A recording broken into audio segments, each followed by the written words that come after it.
Wadhi kaunti ma Kisumu kwa ng'iyo mago mag thieth ne nyamreche maromo 2,209 kaunti ma Kisumu dhi nyime kod yudo tiegruok mondo mi giyud lony mar chwalo thieth kod hocho mowinjore ne jotuo e kor gwenge kapok gichwalo mangima gini kamarach mondo mi odhi one lakteche kuonde mag yudo thieth.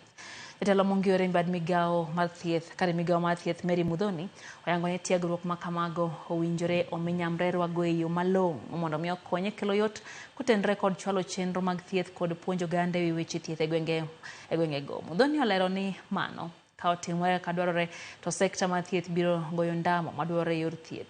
Magi owacho e kinde mane olimo kaunti ma Kisumu mar chuo wang'e kaka chenro mag tiego nyamreche dhi e centers adek e kaunti no kapok odhi e kaunti ma Kakamega kod Nandi e chenro nogo.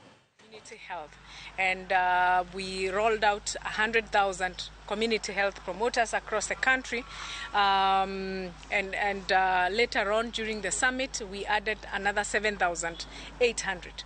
So in total the number of community health promoters on the ground is 107,080 across the country. In Kisumu specifically, we have about 2,900 community health promoters. To realize these things are not just something you can wake up one day and know them. It is paramount and it is important that the community health promoter is trained extensively, intensively, so that they are able to cascade the same information, health promotion at the bottom of the pyramid.